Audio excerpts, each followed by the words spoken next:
RBSC 10th class के हर एक विषय का अध्ययन करने के लिए इस चैनल को सब्सक्राइब करें और बेल आइकन को जरूर दबाएं ताकि आपको हर एक नोटिफिकेशन आप तक पहुंचता रहे।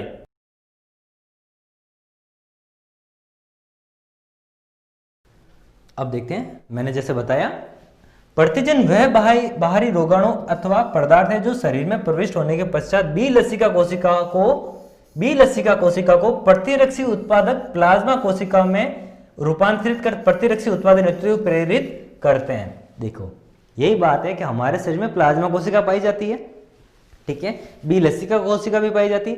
ये क्या करेगा, जब वो अंदर आएगा, अंदर आने के बाद वो क्या करेगा, प्रतिजन बाह्य रोगाणु अथवा पदार्थ है जो शरीर में प्रविष्ट होने के पश्चात बी लसिका कोशिका को प्रतिरक्षी उत्पादक, यानी वो देखो ऐसा हो गया कि बांधे बैठे हैं, आराम से बैठे हैं, वो कोई काम नहीं, जैसे बाह्य कोई आदमी या जैसे हमारी सेना बैठी आराम से, जैसे कोई आतंकवादी दिखा उसको मारने के लिए बंदूक उठाना का काम होता है, वो इस टाइप में यही सीन है कि जब वो है ये रोगाणु शरीर के अंदर प्रविष्ट होता है तो ये क्या करेगा, बी लसिका कोशिका को क्या करेगा कि ए उठ, मैं आ गया हूं और मेरे से लड़ने की कोशिश कर, या मुझसे लड़, मुझसे लड़।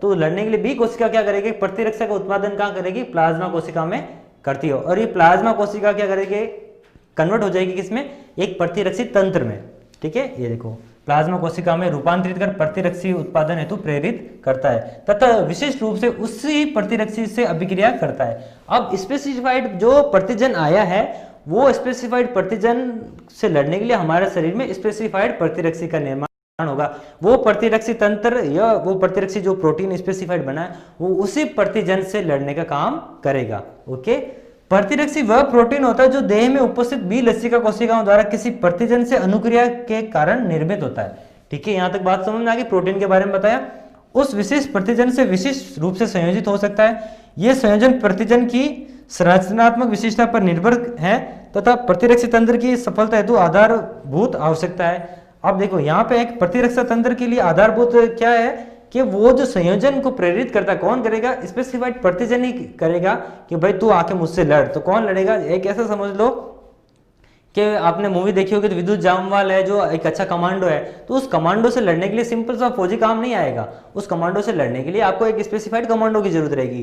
तो यही बात है कि अगर पाकिस्तान का कोई कमांडो अगर एक वॉर में सामने आ रहा है तो आप उसके सामने भले 10 भेजो 20 फौजी भेजो, वो उसको हैंडल कर लेगा, लेकिन आपको उसको बीट करना है तो आपको एक स्पेसिफाइड कमांडो भेजना होगा जो उसी की तरह ट्रेन किया होगा, वो उसको मारने में सक्षम होगा। इसी प्रकार जब प्रतिजन शरीर में एंटर हो जाते हैं तो वो क्या करेंगे, उन्हीं लोगों को या उन्हीं कोशिकाओं को जगाते हैं, उत्प्रेरित करते हैं कि आ मुझसे लड़। जो आ मुझसे लड़ने वाला जो सीन है वो पहुंचता है बी लसिका कोशिकाओं के पास। बी लसिका कोशिकाएं क्या करती है, सीधा प्लाज्मा कोशिकाओं में रूपांतरित होकर एक प्रतिरक्षी तंत्र का निर्माण करती है। ओके, अब देखो प्रतिजन साधारण रूप से वे बाह्य रोगाणु अथवा पदार्थ होते हैं जिनका आणविक भाग 6000 डाल्टन, ये डाल्टन है, यह अणु भार मापने के काम आता है, जिनका आणविक भार 6000 डाल्टन, सिंपल सी बात है, याद रखने वाली बात है, इसको समझने बैठ के तो बहुत टाइम लग जाएगा। जिनका आणविक भार 6000 डाल्टन अथवा उससे ज्यादा होता है, ये विभिन्न रासायनिक संगठनों के हो सकते हैं जैसे प्रोटीन, पॉलीसेकेराइड, लिपिड या न्यूक्लिक अम्ल। कभी कभी शरीर के अंदर पदार्थ तथा कोशिकाएं जैसे विषाणु संक्रमित या कैंसर ग्रसित कोशिकाएं भी प्रतिजन के तौर पे कार्य करती है। देखो ये साधारण रूप से बाह्य रोगाणु अथवा पदार्थ हो सकते हैं। बाह्य रोगाणु हो सकते हैं, कौन से रोगाणु, धरती पे बहुत सारे रोगाणु हैं जो हमारे शरीर को इफेक्ट करते हैं, ठीक है। बाह्य रोगाणु या पदार्थ में कैसे कि स्पेसिफाइड अगर प्रोटीन के हो सकते हैं, पॉलीसेकेराइड के हो सकते हैं, लिपिड हो सकते हैं, न्यूक्लिक अम्ल हो सकते हैं। कभी कभी हमारे बॉडी के अंदर भी इस प्रकार के प्रतिजन होते हैं। कौन कौन से हैं, कोशिकाएं हैं, कोई डेड कोशिकाएं हैं, कोई अनकंट्रोलेबल कोशिका सेल डिवीजन के द्वारा उत्पादित हुई, उन्हें बोलते हैं कैंसर ग्रसित कोशिकाएं हैं, वो भी हमारे प्रतिजन का काम करती है। अब शरीर में प्रविष्ट होने के पश्चात प्रतिजन का सामना सर्वप्रथम स्वाभाविक प्रतिरक्षी विधियों से होता है, यानी सिंपल सी बात है, जब प्रतिजन आएगा तो हमारे शरीर के अंदर जो सिंपल से लड़ाकू है, लड़ने वाले काम है, रोगों से लड़ने वाले जो सिपाही है वो लड़ने का काम करेंगे। अब उन सिपाहियों को पता चलेगा कि भाई ये रोगाणु हमसे हैंडल नहीं होगा, ये बीमारी या ये प्रतिजन हमसे हैंडल नहीं होगा, हमें इससे लड़ने के लिए एक विशेष प्रकार के कमांडो को भेजना होगा। उस कमांडो का नाम होता है प्रतिरक्षी, स्पेसिफाइड प्रतिरक्षी, ठीक है। विशेष प्रतिरक्षी विधि को सक्रिय करता है। आगे बात समझ में यहाँ तक? ओके, सिंपल सी बात है। देखो बच्चों, आपको मैं बता दूं कि जो साइंस के जो टॉपिक मैं बता रहा हूँ ये बहुत ही नॉलेज गेन करने के बाद बता रहा हूँ, एक प्रैक्टिकल रूप में बता रहा हूँ कि कैसे है ना विज्ञान आपके दैनिक जीवन में रोज आपसे रूबरू हो रही है और आप उसको ध्यान दो तो आपको किसी चीज़ को रटने की जरूरत नहीं रहेगी। बहुत सिंपल रूप में पढ़ा रहा हूँ। आप इन वीडियो को ज़्यादा से ज़्यादा लोगों में शेयर कीजिए, उनको बताइए ज़रूर कि YouTube पे एक ऐसा चैनल है जो हमें बहुत अच्छे से साइंस भी पढ़ा रहा है, मैथ्स भी पढ़ा रहा है, इंग्लिश भी पढ़ा रहा है। और होप कि आप हमारे वीडियो को, हमारे वीडियो और जो को शेयर करोगे, लोगों तक पहुँचाओगे, हमें मोटिव करोगे सर आप और ज़्यादा ऐसे कंटेंट को प्रोवाइड करोगे तो हम आपके सारे सब्जेक्ट को कंक्लूड करेंगे। अभी हम मेन 3 सब्जेक्ट को ले रहे हैं, उसके बाद धीरे धीरे हम 3 जो बचे हुए सब्जेक्ट हैं उनको भी कवर अप करेंगे। तो हमारी यही गुजारिश है आपसे, ठीक है, कि आप इसको ज़्यादा से ज़्यादा लोगों में शेयर कीजिए, उनको बताइए कि क्या आपको कहीं पे भी है ना फीस देके पढ़ने की जरूरत नहीं है। आप यहाँ आओ, जब चाहे मन आए आप देख सकते हो और पढ़ सकते हो, ठीक है। अब देखो हम पढ़ते हैं नेक्स्ट चीज क्या है। प्रतिजन विशिष्ट प्रतिरक्षियों से संयोजित होकर प्रतिजन प्रतिरक्षी प्रतिक्रिया करता है। अब क्या हुआ, एक ऐसे समझ लो कि भाई ये क्या है, ये आपका प्रतिजन है। क्या है? प्रतिजन, ठीक है। अब ये क्या करेगा,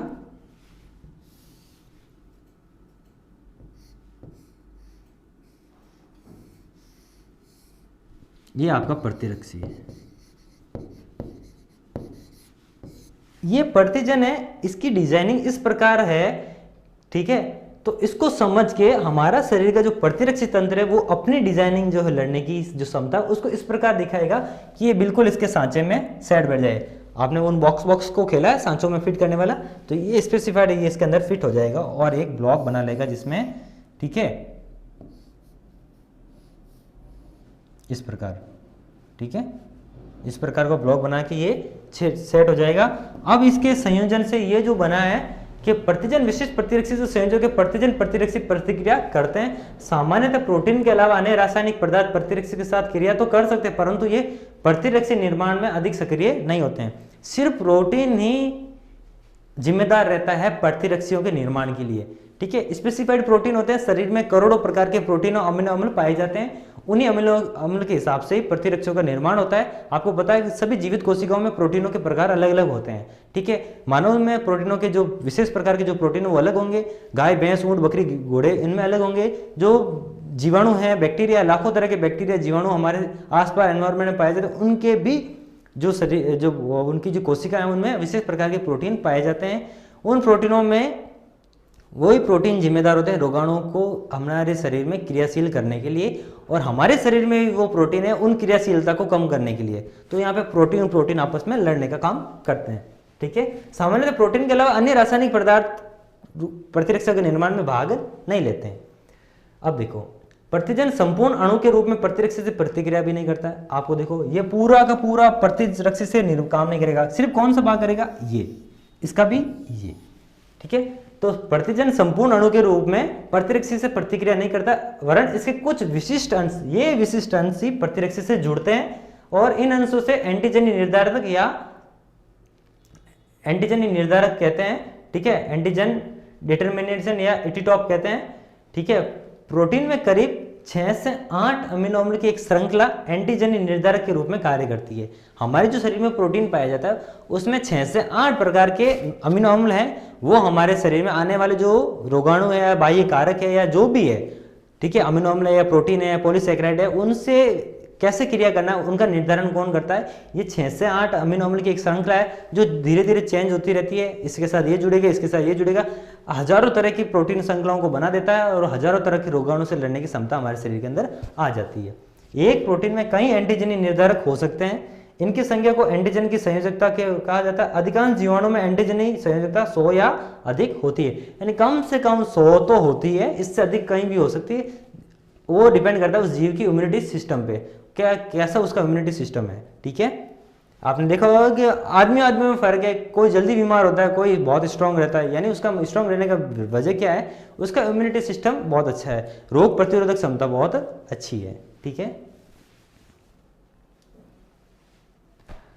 विशिष्ट प्रतिरक्षा में प्रतिजन के विनाश की कार्यविधि 4 चरणों में संपादित होती है। अब जो प्रतिजन हमारे शरीर में आया है, उस प्रतिजन को मारने के लिए या उसको निष्क्रिय करने के लिए प्रतिरक्षी किस प्रकार काम करता है, वो 4 चरणों में दे रखी है।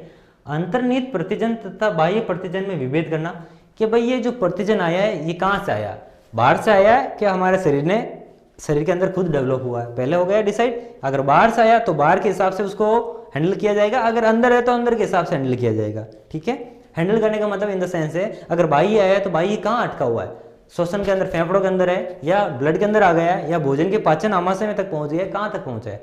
ठीक है, और अंतर में यानी उन कोशिकाओं के उन अंगों तक पहुंचेगा कि किन कोशिकाओं में ये, किस कोशिका शरीर के किस अंग तक ये प्रतिजन पहुंच गए, हम वहीं जाके उसके ऊपर हमला करेंगे और उसको नष्ट करने का काम करेंगे। ठीक है, तो 2 काम हुए कि बाह्य कारक है या आंतरिक कारक है।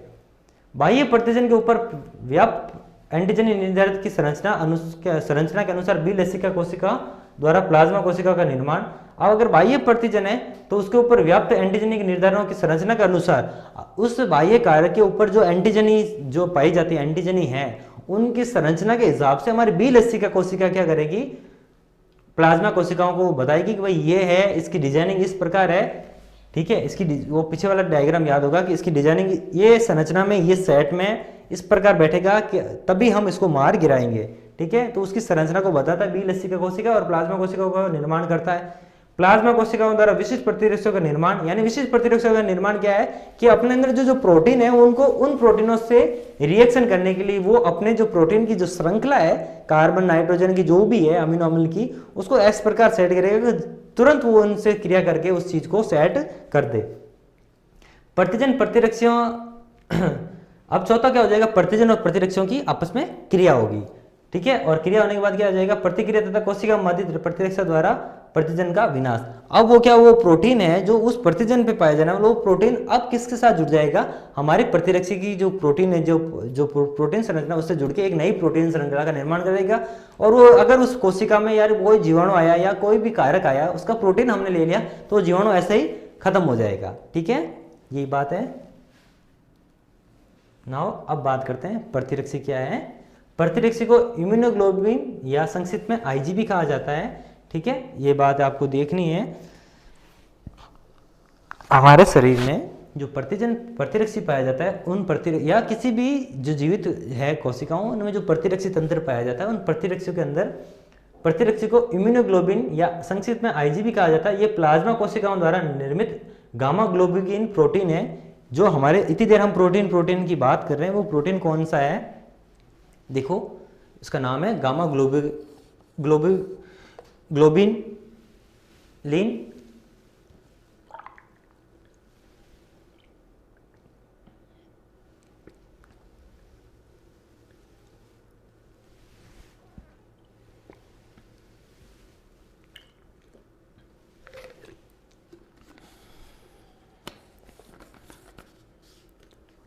जो सबसे पहली बात आ रही है वो क्या आ रही है कि जो प्रतिरक्षी है हमारे शरीर में, उसको क्या कहते हैं, इम्यूनोग्लोबिन कहते हैं। इसको संक्षिप्त में आईजीबी कहा जाता है। इंपॉर्टेंट है, चीज याद रखना।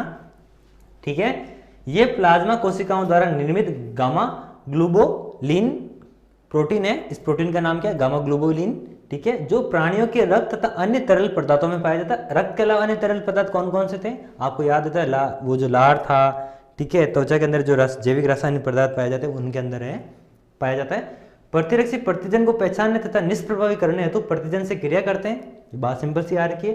प्रतिरक्षियों का वह भाग जो प्रतिजन से क्रिया करता है पैराटॉप कहलाता है। वो पैराटॉप यानी ये अगर ये आपका प्रतिजन है, इस प्रतिजन को प्रतिरक्षी इस प्रकार सांचे में सेट करता है, यानी इस प्रोटीन के साथ रिएक्शन जहां होता है, उस भाग को क्या कहते हैं, पैराटॉप कहते हैं। आगे बात समझ में आपको, ओके। अब देखो प्रतिरक्षियों की संरचना क्या है। प्रतिरक्षी का आकार अंग्रेजी के वाई अक्षर की तरह होता है। ये 4 संरचनात्मक इकाइयों में रहता है। अंग्रेजी की वाई संरचना इस प्रकार का रहता है, ओके। इस प्रकार रहता है इसकी संरचना। ठीक है, अंग्रेजी के वाई आकार की तरह रहती है संरचना। ठीक है,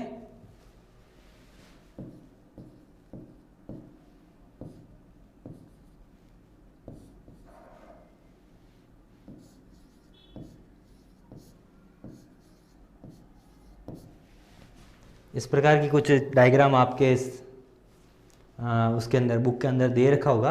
अभी बताते हैं इसके अंदर क्या आता है। ये देखो, इस प्रतिरक्षी की जो हमने पढ़ा है उसकी संरचना अंग्रेजी के वाई आकार की तरह होती है। ये 4 संरचनात्मक इकाइयां होती है, 1 2 3 4, ठीक है। ये बाह्य, ये आंतरिक, ये बाह्य, ये आंतरिक, ओके। अब बात करते हैं कैसे।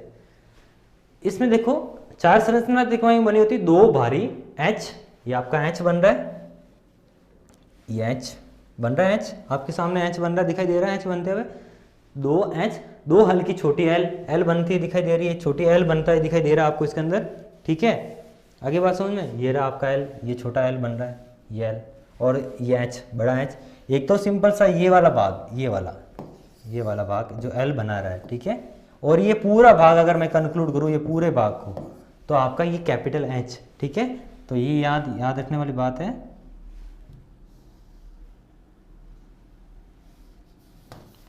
मिटा देता हूँ, पूरा ही वापस बना देंगे, कोई बात नहीं। आपको समझ में आया? उस डायग्राम को देखते रहो, मैं बताता हूँ। एग्जाम में पूछ ले आपसे तो अंग्रेजी के वाई आकार क्या होता है, ठीक है।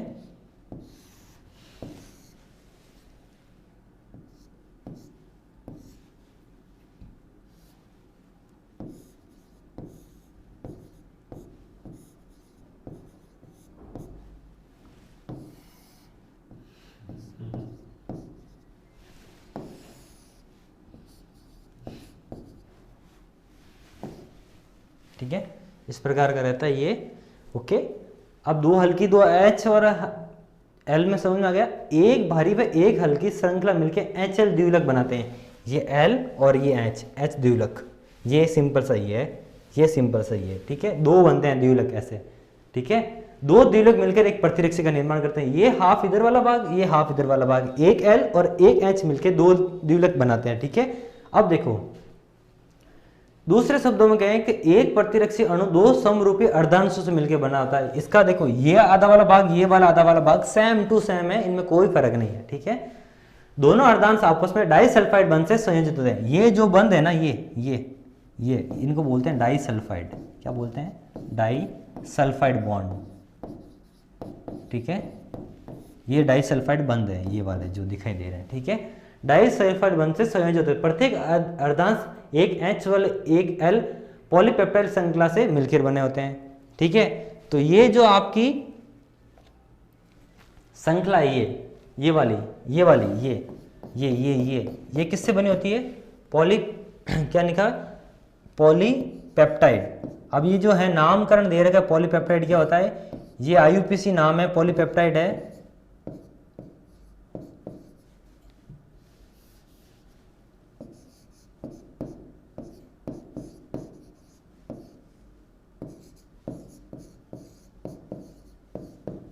ये पॉलीपेप्टाइड श्रृंखला है, ठीक है, इससे मिलकर बनी होती है, ठीक है। हर अर्धांश में पाए जाने वाले H तथा L श्रृंखलाओं को भी डाइसल्फाइड बंध द्वारा, ये जो बंध है ये भी किससे जुड़ा होगा? डाइसल्फाइड बंध से जुड़ा हुआ रहेगा, ठीक है। प्रत्येक भारी श्रृंखला 440 अम्ल अम्लों से बनी होती है। कितने प्रकार से अम्ल अम्लों से बनी होती है? 440। अभी इसको बताते हैं, देखो नेक्स्ट स्लाइड में इसका डायग्राम अच्छे से दे रखा, हम बता दूं आपको। देखो, ये अंग्रेजी का वाई, ये है आपका, ठीक है, वाई अक्षर है आपका अंग्रेजी का। इसमें देखो, ये जो छोटा सा भाग दिखाई दे रहा है, ये देखो, ये आपका L, ठीक है, ये L और ये आपस में जुड़ के जो बना है ना, ये H, ठीक है, ये H बन गया। अब देखो, पहले इसने बताया था, क्या बताया इसने कि भाई H और L से बन गया, यहां तक समझ में आ गया।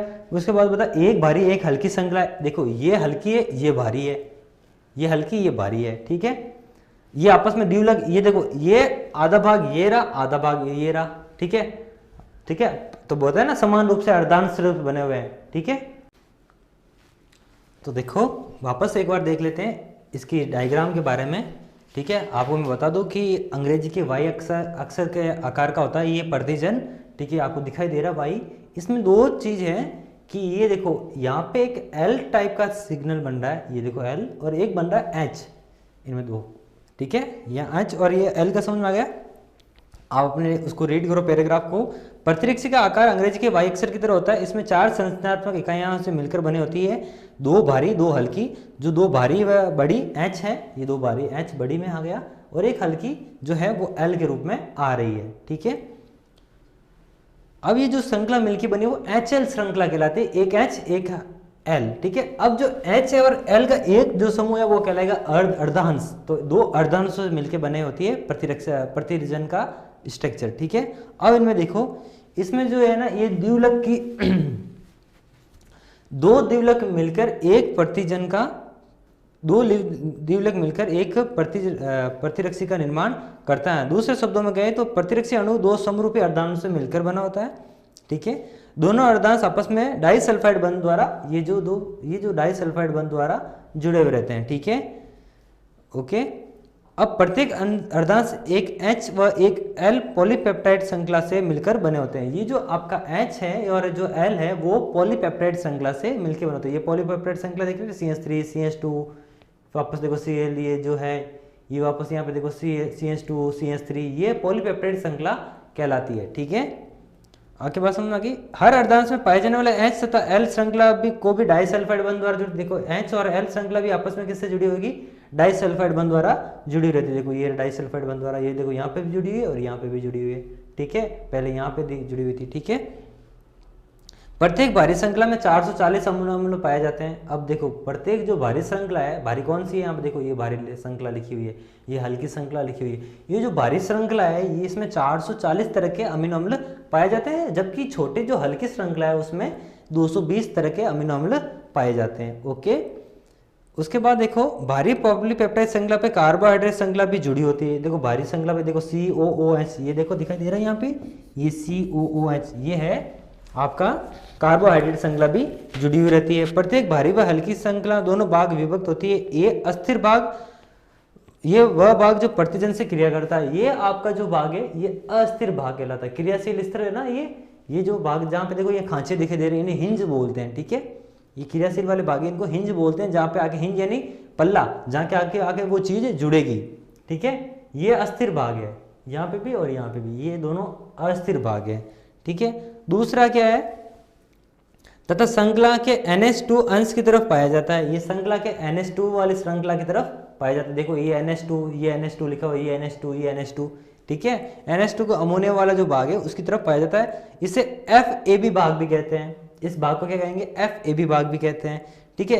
इस F भाग, दूसरा भाग रहेगा स्थिर भाग। ये जो पीछे वाला जो भाग बचा हुआ ना, ये वाला, ये क्या कहलाएगा? स्थिर भाग। यानी प्रतिजन से क्रिया करने के लिए आपका अस्थिर भाग आएगा, जहां पे हिंज बने हुए हैं। इन हिंजों में आके प्रतिजन का जो प्रोटीन है वो आके क्रिया करेगा और इससे एक नई श्रृंखला का निर्माण हो जाएगा। लेकिन जो स्थिर भाग है वो ये वाला भाग है, ये पूरा जो पीछे बचा है ये पूरा भाग क्या कहलाएगा? स्थिर। और ये वाला भाग क्या कहलाएगा? अस्थिर भाग कहलाता है, जहां पे आके वो जो प्रतिजन का प्रोटीन है वो आके क्रिया करेगा, ठीक है। और जो दूसरा भाग है इसको तो बोल दिया हमने FAB, इसको क्या बोला हमने? FAB बोला। और जो ये बचा पीछे वाला भाग है FC, ठीक है।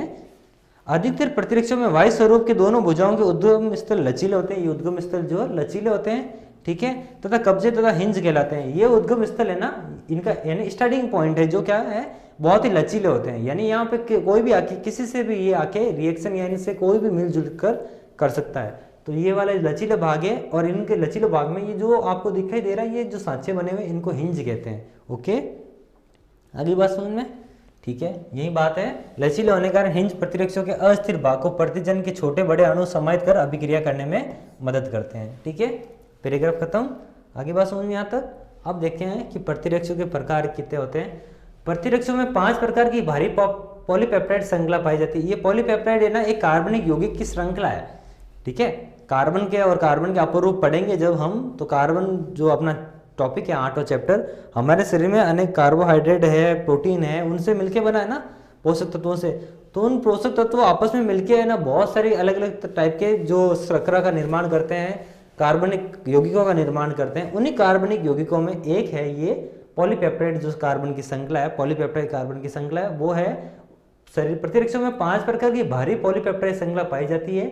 इन्हें यूनानी भाषा में अल्फा, गामा, डेल्टा, इलिप्सन और म्यू द्वारा दर्शाया जाता है। कौन कौन सी है? अल्फा, गामा, डेल्टा, इलिप्सन और म्यू द्वारा दर्शाया जाता है। 5 प्रकार की पेप्टाइड श्रृंखला है उन पांचों का नाम दे रखा है। भारित श्रृंखला के आधार पर प्रतिरक्षी 5 प्रकार की होती है। IgA एक द्विलक है तथा IgM पंचलक है। ठीक है, अब ये जो बताता है ये IgA, आपको Ig के बारे में पता चल गया था। Ig के बारे में क्या था लिखा हुआ था उसने कि भाई ये इम्यूनोग्लोबिन है, शरीर के जो अंदर बनने वाला जो कोशिका जो प्रतिरक्षी द्वारा बनने वाला एक विशेष प्रकार का प्रोटीन है इम्यूनोग्लोबिन है। तो इम्यूनोग्लोबिन को हम Ig से दर्शाते हैं। अब इसमें अगर ए प्रकार का जो है अगर अल्फा का मतलब एक प्रकार का पॉलीपेप्टाइड जुड़ गया तो ये IgA बन गया। तो Ig एक द्विलक है यानी डायमेट्रिक है, IgM एक पंचलक है संरचना, अन्य सभी प्रतिरक्षी एकल मोनोसैकराइड होती है। इनमें क्या होता है द्विलक का मतलब इनमें 2 श्रृंखलाएं चलेगी पॉलीसैकराइड की। एक होगी वो जो ये IgA की है, जब IgM की बात करेंगे उसमें क्या होगी 5 पॉलीपेप्टाइड की श्रृंखला चलेगी 5 प्रकार की। ठीक है, यही इतना ही समझ लो, इससे ज़्यादा समझने की जरूरत नहीं, आपको पता चलना चाहिए। और बाकी जितने भी सारे 3 बचे हुए हैं वो क्या होंगे, उनमें क्या रहेगा कि पॉलीपेप्टाइड श्रृंखला है वो एक रहेगी। ये लिखा हुआ है देखो, Ig एक द्विलक संरचना तथा IgM एक पंचलक संरचना, अन्य सभी प्रतिरक्षी एकल या मोनोमेरेमिक होती है। IgG देह की प्रमुख संवहनीय प्रतिरक्षी तथा रक्त तथा अन्य द्रव्यों में उपस्थित रहती है। अब जो IgA IgM है जो ये पूरी इनके बारे में बताता हूँ आपको।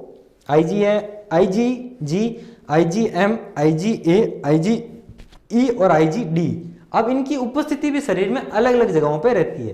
तो IgG एकमात्र प्रतिरक्षी जो आंवल को पार कर भ्रूण तक पहुंच सकती है। मैं बताता हूं इसका मतलब क्या है। उससे पहले देखो IgG देह की प्रमुख सहवहनीय प्रतिरक्षी, सहवहनीय मतलब सहवन करने यानी घूमने वाली, यानी ब्लड के साथ सर्कुलेशन में IgG हमेशा हर जगह उपस्थित रहेगी। ठीक है, तथा रक्त एवं अन्य द्रवों में उपस्थित रहती है। ऑब्वियसली बात है जब फ्लो रहेगी, फ्लो में रहेगी तो हर शरीर के सभी बॉडी पार्टों में उपस्थित रहेगी। उसके अलावा क्या है, IgG एकमात्र प्रतिरक्षी जो आंवल में को पार कर भ्रूण तक पहुंच सकती है। इसका मतलब क्या हुआ कि जब मेरी बात सुनो, यहाँ एक चीज बहुत समझने वाली है कि मान लो एक आदमी एक औरत इनकी शादी हुई और एक बच्चा होने वाला है, माँ के घर में एक बच्चा है। तो आदमी के शरीर में मान लो प्रतिजन ए प्रकार का, इसका उसका ब्लड ग्रुप ए है और औरत का ब्लड ग्रुप बी है। ठीक है, उनके प्रतिजन आपस में टकराएंगे क्योंकि प्रतिरक्षी ए प्रकार में प्रतिरक्षी ए पाए जाएंगे और वो बी प्रकार के प्रतिजनों को मारने की क्षमता रखते हैं। बी में प्रतिरक्षी बी पाए जाएंगे जो प्रतिजन ए को मारने की क्षमता रखते हैं। तो अगर इन दोनों का आपस में टकराव हो गया तो भ्रूण में जो रक्त पहुंच रहा है उसमें उसका जो इम्यूनिटी सिस्टम है वो आने वाले ब्लड को, आने वाले पोषक तत्वों को नकार देगा।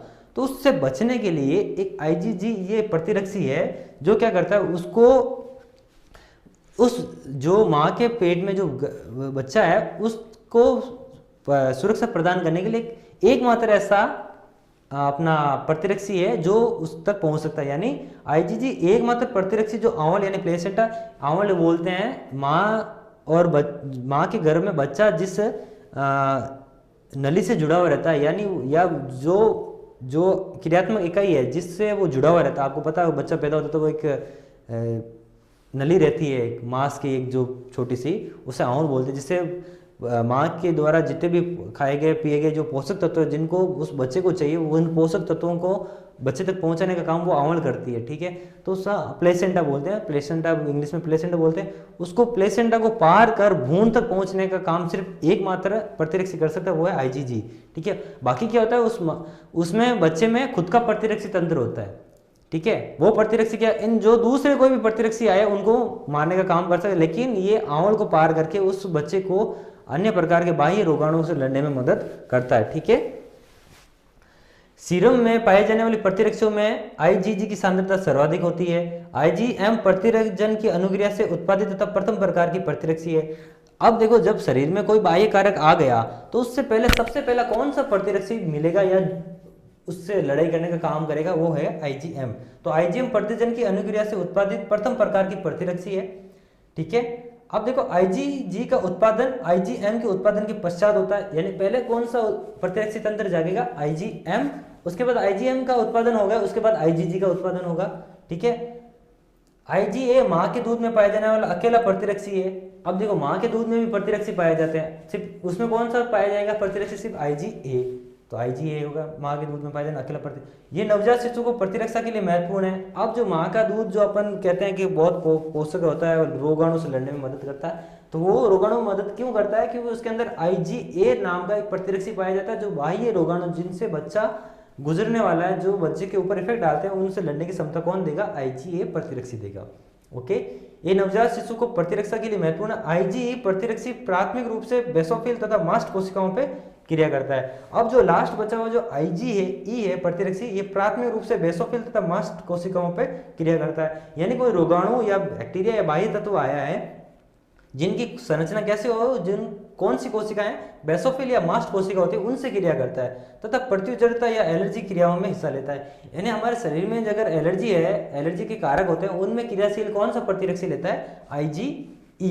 ओके, हमने सभी देखो पढ़ लिया है। IgD के बारे में यहाँ पे नहीं दे रखा है, शायद मैं भी आगे वाले में बता देगा IgD का क्या रोल है, लेकिन यहाँ पे 4 प्रतिरक्षी को हमने पढ़ा है।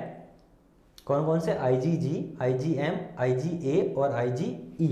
ठीक है, इन चारों को आप एक बार देख लेना, समझ लेना। ठीक है, हम आगे बढ़ते हैं। ओके,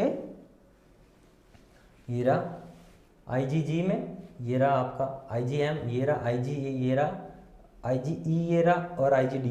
अब इनमें उपस्थित बाहरी पॉलीपेप्टाइड श्रृंखला में कौन कौन सी है?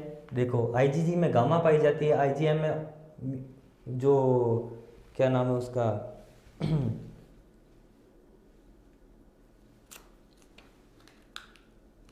म्यू नाम की पॉलीपेप्टाइड श्रृंखला पाई जाती है। IgA में अल्फा पाई जाती है, IgE में लिप्सन पाई जाती है।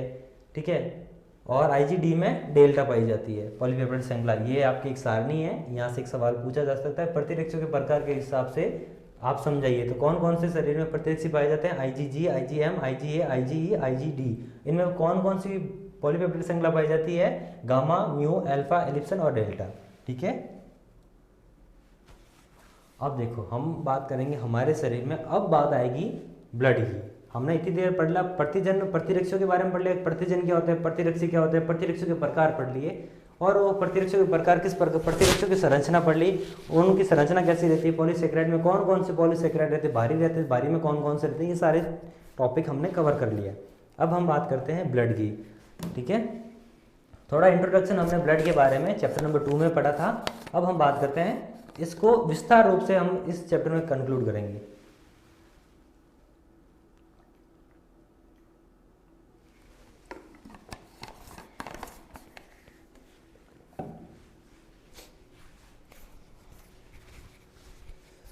अब ब्लड के बारे में देखते हैं कि ब्लड होता क्या है। सिंपल सी बात है, क्या है? रक्त एक तरल जीवित ऊतक है। अब ये जीवित ऊतक क्यों है? क्योंकि रक्त के अंदर कोशिकाएं पाई जाती है, जीवित कोशिकाएं है ना, WBC, RBC, प्लाज्मा है ना, तो वो सब जीवित कोशिकाएं है ना।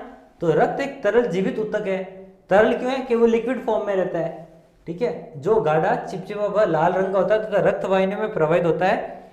ये प्लाज्मा निर्जीव तरल माध्यम तथा रक्त कणिकाओं से मिलकर बना होता है। प्लाज्मा आंतों से अवशोषित पोषक तत्वों को शरीर के विभिन्न अंगों तक पहुंचाने तथा विभिन्न अंगों से हानिकारक पदार्थों को उत्सर्जी अंगों तक लाने का कार्य करता है। प्लाज्मा की 3 प्रकार की रक्त कणिकाओं से मिलती होती है।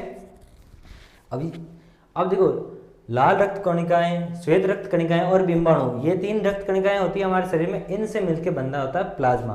प्लाज्मा क्या होता है? निर्जीव, एक है ना डेड लिक्विड फॉर्म होता है। वो क्या करता है? शरीर के अंदर जो पोषक तत्व हमारे हाथों ने पोषक तत्वों को जिनको निचोड़ा है उनको शरीर के सभी अंगों तक पहुंचाने का काम करता है तथा शरीर के सभी अंगों या कोशिकाओं से निर्मित जो उत्सर्जन या बेकार के जो प्रोडक्ट हैं उनको वापस लेके उत्सर्जन तंत्र तक लाने का काम करता है। अब इस प्लाज्मा में 3 कोशिकाएं पाई जाती है। कौन कौन सी? लाल रक्त कणिकाएं, श्वेत रक्त कणिकाएं और बिंबाणु। अब लाल रक्त कणिकाओं का शरीर में क्या काम है? गैसों का परिवहन तथा विनिमय करती है। यानी RBC शरीर में ऑक्सीजन को लेके जाती है सभी कोशिकाओं तक और कार्बन डाइऑक्साइड को वापस इकट्ठा करके लेके आती है। श्वेत रक्त कणिकाएं क्या करती है? शरीर में रोगाणुओं से लड़ने का काम करती है। बिंबाणु क्या करते हैं? रक्त वाहिनियों की सुरक्षा तथा रक्त स्राव को रोकने में काम करती है। आपको कभी चोट वोट लगती, कहीं रक्त कणिकाएं टूट गई तो उनको वापस जोड़ने का, उनको ठीक करने का काम बिंबाणु करती है। ओके, अब देखो, सर्वप्रथम क्या रक्त के बारे में किसने क्या बताया? हमने सबने बोला कि सबका खून लाल है, सबका खून एक जैसा है, दिखने में एक जैसा है, लेकिन इंटरनली बात करेंगे तो उसके अंदर रक्त समूहन होता है, ग्रुपिंग होती है, ब्लड ग्रुप होता है कि इसका ब्लड ग्रुप ये, इसका ब्लड ग्रुप ये, ठीक है। नाना पाटेकर ने तो चीरा लगा के बता दिया कि देख तेरा खून मेरा खून, अरे खून तो एक है, उसके अंदर पाई जाने वाली कोशिकाएं एक है, लेकिन उन कोशिकाओं के अंदर पाए जाने वाले प्रतिजन और प्रतिरक्षी अलग अलग हैं। उन्हीं के ग्रुप के आधार पर हम ब्लड ग्रुप को डिवाइड करेंगे। ओके, तो सबसे पहले किस वैज्ञानिक ने बताया? हमें तो ऐसा नहीं, घर बैठे बैठे पता चल गया कि भाई ब्लड ग्रुप किसका कौन सा है। किसने क्या बताया, अब देखते हैं। सर्वप्रथम वैज्ञानिक कार्ल लैंडस्टीनर ने 1901 में रक्त का विभिन्न समूहों में वर्गीकरण किया। क्या इससे पहले 1901 से पहले लोगों को इतना ही पता था कि सबका ब्लड ग्रुप, कोई ब्लड ग्रुप नहीं है, सबका खून है जो एक है। इसको लोगों ने यूज भी किया, यूज के बाद रिजल्ट आए, रिजल्ट आने के बाद मजबूर किया गया वैज्ञानिकों को सोचने के लिए कि आखिर क्यों ऐसा हुआ कि एक बंदे को चोट लगी या युद्ध हुआ, युद्ध में उसको चोट लगी, उसका खून बहुत बह गया, तो वैज्ञानिकों ने देखा अगर उसका खून बह रहा है तो हम किसी बंदे से खून लेके इसको चढ़ा देते हैं। उन्होंने उसको खून चढ़ाया और बंदा मर गया। जो ऐसे नहीं मर रहा था वो खून चढ़ाने के बाद तुरंत मर गया। तो वैज्ञानिकों ने सोचा कि यार हो सकता है इंसिडेंटली ऐसा हुआ, लेकिन जब बार बार इस प्रोसेस को दोहराया गया तो नंबर ऑफ डेथ है वो बढ़ने लगी। तो पता चला कि कुछ ना कुछ गड़बड़ जरूर है, रक्त के अंदर ऐसा कुछ ना कुछ है जो इस बंदे के अंदर जाने के बाद इसको रिएक्ट कर रहा है। इस बंदे का खून है वो इस बंदे के खून को रिएक्ट कर रहा है, ठीक है, तो अपोज कर रहा है, इसी वजह से ये बंदा मर रहा है। तो वैज्ञानिकों ने रिसर्च करना स्टार्ट किया, ब्लड के जो सैंपल उनको लेके इकट्ठा करके उन्होंने एक सैंपल स्टार्ट किया। वो सैंपल में आउटकम क्या आया कि सर्वप्रथम वैज्ञानिक कार्ल लैंडस्टीन ने 1901 में रक्त समूह का विभिन्न समूह में वर्गीकरण किया। रक्त की लाल रक्त कणिकाओं की सतह पर पाए जाने वाले विभिन्न प्रतिजनों की उपस्थिति तथा अनुपस्थिति के आधार पर वर्गीकृत कर विभिन्न समूह में बांटा गया। अब क्या हुआ, जब उसने रिसर्च किया, जब ब्लड सेल्स को देखा तो लाल रक्त कणिकाओं पे स्पेसिफाइड एक प्रतिजन पाए जाते थे। ठीक है, प्रतिजन क्या होते हैं आपको बता दिया मैंने। अब वो क्या है कि प्रतिजन है ना, इन प्रतिजनों की उपस्थिति के तथा अनुपस्थिति के आधार पर वर्गीकृत, अब किसी में पाए गए प्रतिजन और किसी में नहीं पाए गए, उन्हीं के आधार पर उसने ग्रुपिंग की। क्या हुआ, सामान्यतः ये प्रतिजन प्रोटीन तथा ग्लाइकोप्रोटीन, कार्बोहाइड्रेट तथा ग्लाइकोलिपिड हो सकते हैं। ये प्रतिजन एक ही विकल्पी या संबंधित जीन से उत्पन्न होते हैं तथा वंशानुगत रूप से माता पिता दोनों से प्राप्त होते हैं। अब ये जो प्रतिजन बने हैं ये उस लाल रक्त कणिकाओं पे पाए जाते हैं। ये किन के कारण पाए जाते हैं, जीन के कारण। यानी इन प्रतिजनों का लाल रक्त कणिकाओं पे आना हमारा कौन डिसाइड करता है, हमारे शरीर में पाए जाने वाला एक जीन स्पेसिफाइड है जो इस कारक को दिखाता है, ये लिखा है। अब इनमें जो प्रतिजन है वो किससे बने होते हैं, प्रोटीन से हैं, स्पेसिफाइड प्रोटीन है, ग्लाइकोप्रोटीन है, कार्बोहाइड्रेट है, ग्लाइकोलिपिड से बने होते हैं। ठीक है, ये प्रतिजन एक ही विकल्पी या संबंधित जीन से उत्पन्न होते हैं। यानी एक ही जीन सभी जंतुओं में, जो सभी मानव है उनमें वही जीन कारक होगा जो इन प्रतिजनों का निर्माण के लिए उत्तरदायी होगा। जीन एक्टिव है तो वो प्रभावी है, अगर जीन प्रभावी है तो वो प्रतिजन दिखेंगे, अगर जीन प्रभावी नहीं है तो वो नहीं दिखेगा। अब एक बात और, इन प्रतिजनों का डिसीजन है, जो डिसाइड है वो माता पिता के दोनों के कंबाइंड रूप से होता है कि माँ का क्या है, पिता का क्या है। ओके, लाल रक्त कणिकाओं के सतह पर मुख्य रूप से दो प्रकार के प्रतिजन पाए जाते हैं, प्रतिजन ए, प्रतिजन बी। इन प्रतिजनों की उपस्थिति के आधार पर कुल 4 प्रकार के रक्त समूह पाए जाते हैं, ए बी तथा ओ। अब देखो सारणी में वर्गीकृत क्या कहेंगे वो बताऊंगा मैं। इसे बोलते हैं एबीओ समूहीकरण बोलते हैं, ए बी और ओ। अब इसको 4 प्रकार में क्यों बांटा गया वो बताता हूँ। ए प्रकार के रक्त में लाल रक्त कणिकाओं पे ए प्रकार का प्रतिजन पाया जाता है। बी प्रकार के रक्त में बी प्रकार का प्रतिजन पाया जाता है। ए बी प्रकार के रक्त में लाल रक्त कणिकाओं पे ए तथा बी दोनों प्रकार के प्रतिजन पाए जाते हैं। ओ प्रकार के रक्त में लाल रक्त कणिकाओं में ए तथा बी दोनों प्रतिजन नहीं पाए जाते हैं, दोनों ही प्रतिजन नहीं होंगे। ठीक है, अब क्या हुआ, जैसे मान लो ये लाल रक्त कोशिका है आपकी, ठीक है,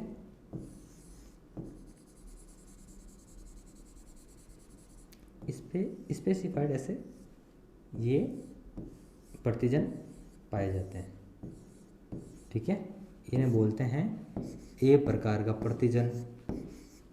किसका बना होगा भाई, ये प्रोटीन से बना हो सकता है, ग्लाइकोप्रोटीन से होता है, कार्बोहाइड्रेट से हो सकता है या ग्लाइकोलिपिड हो सकता है।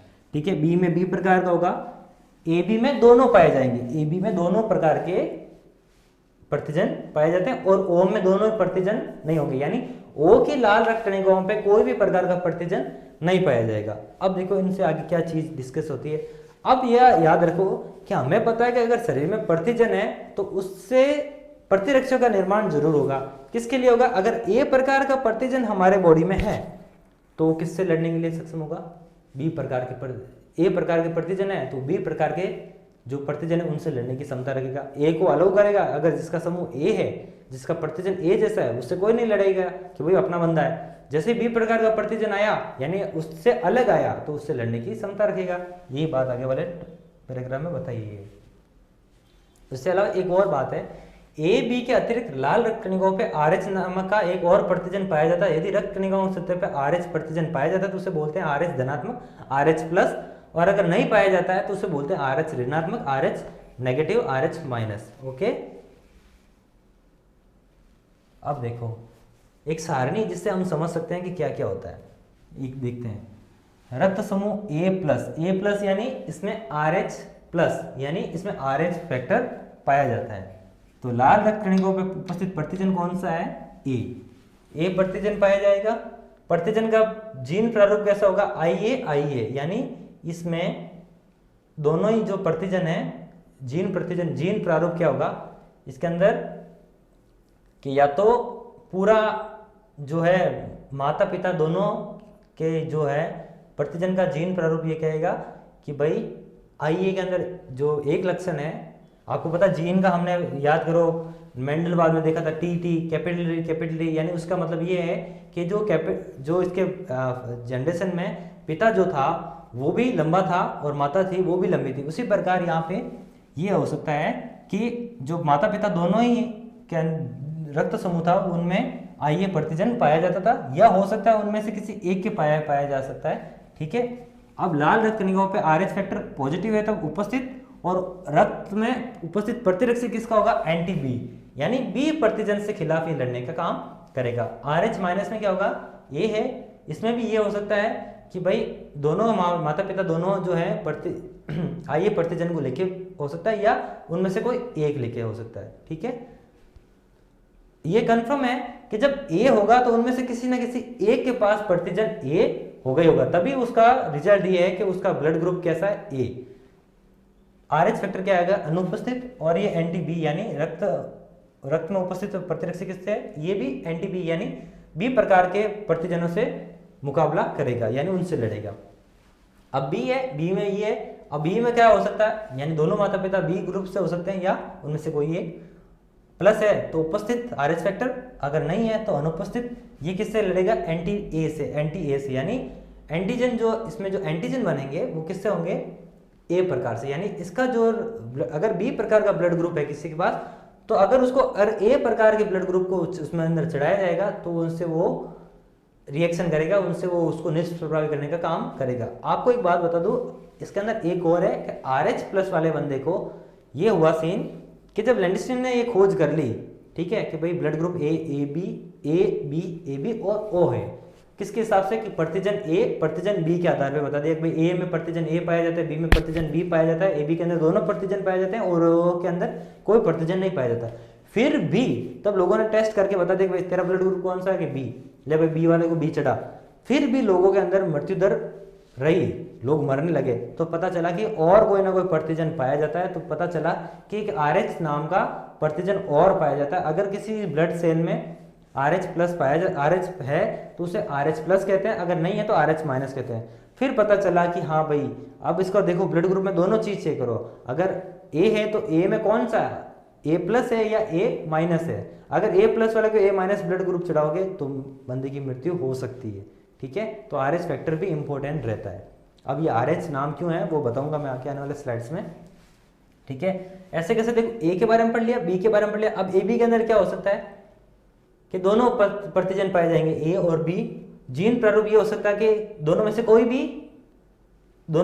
या तो A हो सकता है या B हो सकता है। इसके अंदर RH प्लस है तो उपस्थित, RH माइनस है तो अनुपस्थित। किससे लड़ेगा? एंटी A एंटी B दोनों अनुपस्थित है, एंटी A एंटी B दोनों उपस्थित है।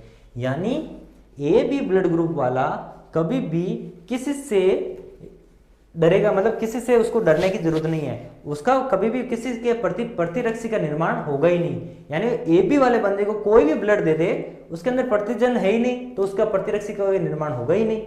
ठीक है, यानी उसके अंदर देखो स्पेसिफाइड प्रतिजन दोनों पाए जाते हैं। तो हमारा शरीर में जो ब्लड है वो या तो अगर ए है तो बी को मारेगा, अगर बी है तो ए को मारेगा। अगर उसके अंदर दोनों ही प्रतिजन उपस्थित हैं तो उसका प्रतिरक्षी जो होगा वो 0 होगा। क्या होगा, एंटी ए एंटी बी दोनों अनुपस्थित रहेंगे, यानी उसके अंदर प्रतिरक्षियों का निर्माण होगा ही नहीं। तो ए बी वाले को कोई भी ब्लड दे सकता है। ठीक है, अब यहाँ पे बात आती है ओ की। अब ए और ओ दो, ए और बी दोनों ही अनुपस्थित, यानी इसके अंदर प्रतिजन दोनों ही अनुपस्थित रहते हैं। ओ के अंदर दोनों ही प्रतिजन अनुपस्थित रहते हैं। अब देखो इसका कारण क्या हो सकता है कि दोनों ही के दोनों जो माता पिता है उनके अंदर नहीं रहा हो। ये एक ही कंडीशन, अगर किसी बच्चे का ब्लड ग्रुप, किसी बंदे का ब्लड ग्रुप ओ है तो इसका 100% चांस यही है उसके माता पिता भी ओ ब्लड ग्रुप से रहे होंगे। ठीक है, अब देखो इसमें RH फैक्टर उपस्थित, अगर नहीं है तो अनुपस्थित। अब बात आती है या एंटी ए एंटी बी दोनों उपस्थित रहेंगे, यानी अब इसके पास प्रतिजन तो नहीं है, प्रतिजन नहीं है तो ये प्रतिरक्षियों का निर्माण ऑटोमेटिक करेगा। किसके प्रति, एक के खिलाफ भी करेगा और बी के खिलाफ भी करेगा। यानी ओ वाले बंदे के पास प्रतिजन तो नहीं है, इसका मतलब ये है कि ये किसी को भी अपना ब्लड दे तो अगर इसने ए को दिया तो ओ वाले के पास अपना कोई प्रतिजन है ही नहीं, तो ओ वाला ए को भी दे सकता है, बी के पास को भी दे सकता है, क्योंकि ओ के पास खुद का कोई प्रतिजन नहीं है तो बी को भी दे सकता है, ए बी को भी दे सकता है। लेकिन ओ वाला किसी से भी ब्लड ले नहीं सकता, ओ वाला खुद से ओ से भी ले सकता है, ओ वाला ओ पॉजिटिव वाला ओ से ले सकता है, ओ नेगेटिव वाला ओ नेगेटिव से ही ले सकता है। ठीक है, तो ए बी को सर्वग्राही कहा जाता है और ओ को सर्वदाता कहा जाता है। क्यों कहा जाता है कि ओ वाले के पास प्रतिजन है ही नहीं प्रतिजन, इसलिए किसी के पास भी जाएगा कोई वो इसको मारने वाला नहीं रहेगा। लेकिन अगर किसी ने इसको दिया तो इसके पास प्रतिरक्षी का निर्माण जरूर हो रखा होगा। कौन से, ए और बी दोनों के प्रतिरक्षियों का निर्माण इसके पास हो रखा है, यानी ना तो ए वाला इसको दे सकता है, ना बी वाला इसको दे सकता है, ना ए बी वाला इसको दे सकता है। ये सर्वदाता है, लेकिन ग्रहण किसी से भी नहीं कर सकता, सिर्फ कर सकता है समान ग्रुप वाले से। ये सारणी है, इसको ऐसे समझ लो। ठीक है, मैंने इसको समझा दिया है। अगले वाले स्लाइड्स में यही बात बता रखी है कि जिन लोगों का रक्त समूह ए प्रकार का होता है उनके शरीर में IgM प्रकार की एंटी बी प्रतिरक्षी पाए जाते हैं। इसी प्रकार जिनका रक्त समूह बी प्रकार उनके शरीर में एंटी ए प्रतिरक्षी तथा ओ प्रकार के रक्त वाले शरीर में एंटी ए एंटी बी दोनों प्रतिरक्षी पाए जाते हैं। ए बी रक्त समूह वाले में व्यक्तियों में एंटी ए एंटी बी दोनों प्रकार के प्रतिरक्षी नहीं होते हैं, जैसे सारणी में बताया है। ए रक्त समूह वाले व्यक्ति को जब बी प्रकार रक्त चढ़ा देते तो उसके शरीर में उपस्थित एंटी बी प्रकार की प्रतिरक्षी बी प्रकार की रक्त कणिका को विनाश कर देती है। अतः रक्तदान करते समय विशेष रूप से ध्यान रखा जाना चाहिए कि ग्राही व दाता का रक्त एक ही समूह से हो। ओ रक्त समूह वाले व्यक्ति सर्वदाता तथा ए रक्त समूह वाले व्यक्ति को सर्वग्राही कहा जाता है। अर्थात ओ रक्त समूह वाले व्यक्ति सभी को रक्त का दान कर सकता है तथा ए बी रक्त समूह वाले व्यक्ति सभी से रक्त समूह से रक्त ग्रहण कर सकता है। यही बात समझी आपको मैंने। अब बात आती है RH फैक्टर की। ठीक है, RH फैक्टर को समझने की कोशिश करते हैं। RH फैक्टर की बात क्या हुई कि कैसे RH बोला। RH रिसस कारक करीब 417 अमीनो अम्ल का एक प्रोटीन होता है। अब देखो पहले उसका पॉलीसेकेराइड के हमने एंटीजन के बारे में पढ़ा, एंटीबॉडीज के बारे में पढ़ा, फिर हमें पता कि कौन से IgM IgA जो उनके बारे में पढ़ा कि वो 440 प्रकार के अमीनो अम्ल से बना होता है। ये जो है RH कारक है, ये 437 प्रकार के प्रोटीनों से 417 अमीनो अम्ल से बना होता है। एक प्रोटीन है, स्पेसिफाइड प्रोटीन है, जिसकी खोज मकाका रिसस नाम के बंदर में की गई। ये अब मकाका रिसस के नाम पे इसका नाम जो RH रिसस है कैसा है वो बताता हूँ। यह प्रोटीन मानव की रक्त कणिकाओं के सतह भी पाया जाता है। विश्व में करीब 85% मानव आबादी RH धनात्मक लोगों की तथा शेष 15% RH ऋणात्मक होती है। मानव में 5 प्रकार के RH कारक पाए जाते हैं, RHD, RHE, RH RHC और RH मानव प्रजाति में RH कारकों की आवृत्ति निम्नानुसार है। RHD के जो है 85% जो लोग हैं वो RHD को लेके बैठे हैं, RHE को 30%, RHE को 78%, RHC को 80% और RHC को 80%। सभी RH कारकों में RHD सबसे अधिक महत्वपूर्ण, क्योंकि ये सर्वाधिक प्रतिरक्षा जनी है। ठीक है, बताया सिंबल सा कि 5 प्रकार के RH पाए जाते हैं। कौन कौन से, RHD, E स्मॉल ई, C स्मॉल c। ठीक है, अब ये बता रहा है कि जो दुनिया में मानव प्रजाति में जो लोग हैं उनमें 85% के पास RHD भी पाया जाता है। उसमें से 30% के साथ RHE भी पाया जाता है। किसी के अंदर 78% के साथ RHE भी, 80% के साथ RHC और 80% के साथ RH स्मॉल c भी पाया जाता है। सभी RH कारकों में RHD सबसे सर्वाधिक महत्वपूर्ण है, क्योंकि ये प्रतिरक्षा जनी का निर्माण सबसे सर्वाधिक करता है। अब देखते हैं इनके आगे इसकी स्लाइड्स में क्या है।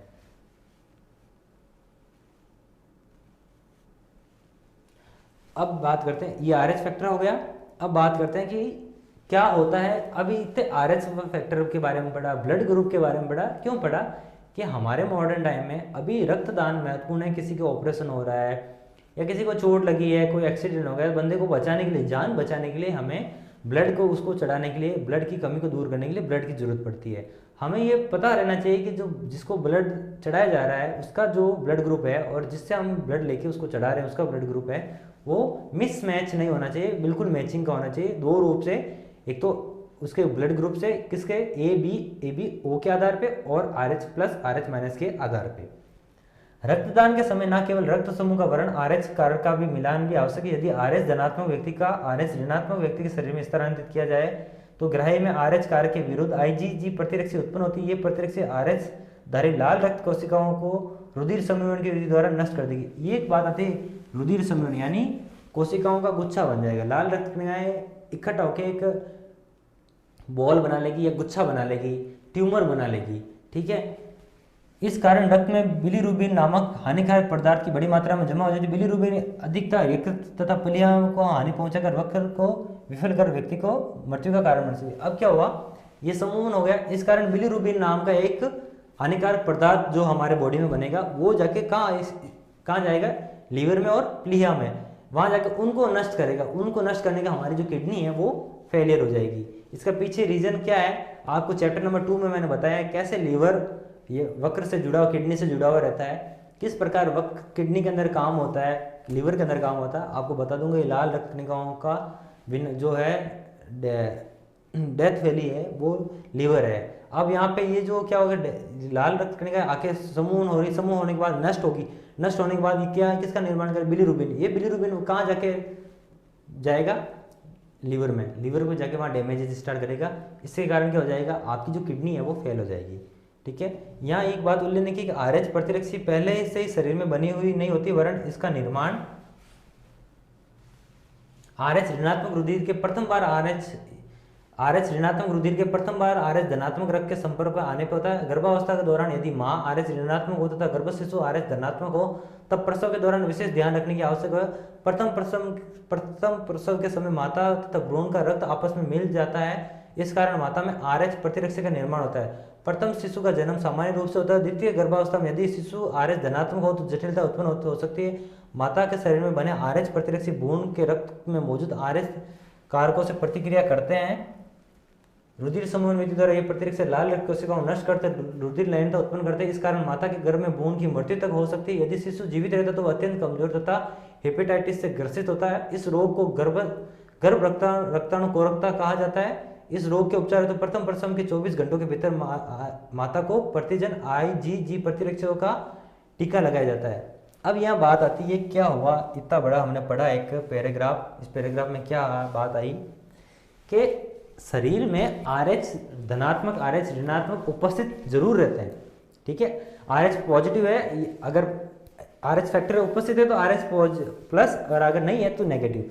लेकिन एक्टिवेशन जो है RH फैक्टर का एक्टिवेशन तभी होगा जब RH ऋणात्मक के शरीर वाले बंदे में या बॉडी में जब RH धनात्मक पहली बार प्रविष्ट होगा तभी उसके अंदर प्रतिजन RH ऋणात्मक का एक्टिवेशन स्टार्ट होगा।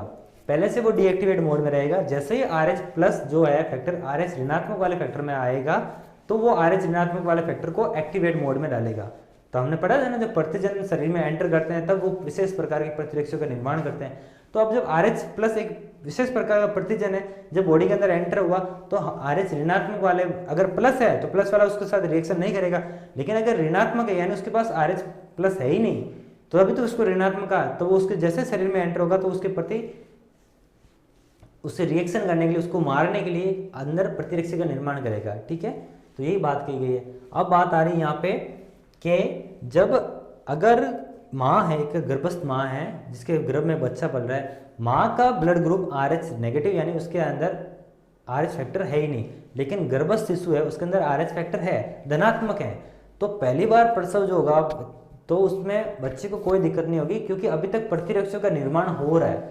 पूर्ण से कंप्लीट नहीं हुआ, पर एक बार प्रतिरक्षी का निर्माण हो जाएगा तो नेक्स्ट टाइम जब कभी भी उसके बच्चा होगा, अगर उस बच्चे का भी ब्लड ग्रुप जो RH धनात्मक रहा तो बच्चे को बहुत बड़ी दिक्कत होगी। उसके अंदर क्या हो जाएगा, वो जो RH नेगेटिव वाले जो प्रतिजन है वो RH प्लस वाले प्रतिजनों को विनाश कर देंगे। इससे क्या होगा, जो ब्लड जो है वो कम हो जाएगा। इससे रक्त, इसमें देखो ये लिखा हुआ है, द्वितीय गर्भावस्था काल में यदि शिशु का RH धनात्मक हो तो जटिलता उत्पन्न हो सकती है। माता के शरीर में बने RH प्रतिरक्षी भ्रूण में के रक्त में मौजूद RH कारकों से प्रतिक्रिया करते हैं। प्रतिक्रिया करने के बाद रुधिर समूह विधि द्वारा ये प्रतिरक्षी लाल रक्त कोशिकाओं को नष्ट कर देंगे और रुधिर लयनता उत्पन्न करते हैं। इस कारण माता के गर्भ में भ्रूण की मृत्यु तक हो जाती है तथा यदि शिशु जीवित भी रहा तो वह अत्यंत कमजोर तथा हेपेटाइटिस से ग्रसित जाएगा। तो एक हेपेटाइटिस बीमारी टीका लगता है। हेपेटाइटिस का टीका इसीलिए है, देखो ऐसा इसलिए होता है कि माँ का ब्लड ग्रुप है ए, पिता का ब्लड ग्रुप है ए, तो ऑब्वियसली बात है जो बच्चा होगा उसका ब्लड ग्रुप ए ही रहेगा। लेकिन अगर माँ RH ऋणात्मक है और पिता RH धनात्मक है तो अगर उसमें जीन, प्रभावी जीन अगर RH प्लस का रह गया, बच्चे के अंदर RH प्लस का रह गया और माँ के गर्भ में जो माँ का जो शरीर है, जो ब्लड है वो RH ऋणात्मक है, तो पहले प्रसव में बच्चे को कोई दिक्कत नहीं होगी। लेकिन जैसे ही दूसरा बच्चा होगा, दूसरे बच्चे में क्या होगा कि RH धनात्मक, अगर उस बच्चे में जो रक्त का ब्लड ग्रुप का जो समूह है वो RH धनात्मक है तो वो हमेशा उसको माँ के जो RH ऋणात्मक वाले जो कारक हैं वो उस RH प्लस वाले कारकों को मार देगी या नष्ट कर देगी। उससे क्या हो जाएगा, रुधिर जो है नष्ट होने की कगार पर आ जाएगा, कम होने लगेगा और उससे माँ के गर्भ में उस बच्चे की मौत हो सकती है। अगर बच्चा बच भी गया तो बहुत कमजोर होगा और उसके अंदर हेपेटाइटिस नाम की बीमारी होगी। हेपेटाइटिस में क्या होता है, खून की कमी का एक रोग का नाम है हेपेटाइटिस। ओके, ये लिखा हुआ है। इस रोग को गर्भ रोग रक्ताणु कोरकता कहा जाता है। इस रोग के उपचार है तो प्रथम प्रसव के 24 घंटों के भीतर IgG प्रतिरक्षी का टीका लगाया जाता है। यानी वो एक टीका लगाने के बाद जो प्रतिरक्षी बने हैं, जो नेगेटिव वाले प्रतिरक्षी बने हैं उनको खत्म कर देगा। इन्हें रोहगम प्रतिरक्षी कहा जाता है। ये प्रतिरक्षी माता के रक्त में मिश्रित भ्रूण की RH धनात्मक रक्त कोशिकाओं का विनाश कर माता के शरीर में प्रतिरक्षी उत्पन्न होने से रोकती है।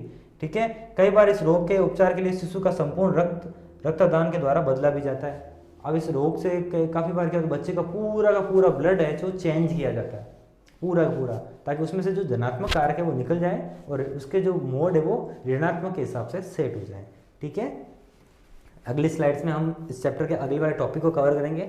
और सभी लोगों से मेरी रिक्वेस्ट है और एक हम्बल रिक्वेस्ट है कि आप हमारे वीडियो को बच्चों के साथ जरूर शेयर करें। मेरा उन अभिभावकों से भी निवेदन है कि आप हमारी क्लास को ऑनलाइन आप एक बार खुद देखें और बच्चों को भी दिखाएं कि हम क्या क्या कंटेंट आपको प्रोवाइड कर रहे हैं, कैसे हम समझा रहे हैं, किस तरह हमारा समझाना उस बच्चे को याद रखने में काम आ रहा है। ठीक है, बोर्ड के एग्जाम नज़दीक आ रहे हैं। आप सभी से मेरी रिक्वेस्ट है कि जो भी ऊट पटांग हरकतें हैं, मजे करने वाली सिचुएशन है, उनको छोड़ें और बोर्ड की प्रिपरेशन में लगे, अच्छे से अच्छे मार्क्स लाएं और आराम से 3 महीने समर वेकेशन में एंजॉय करें। Thank you.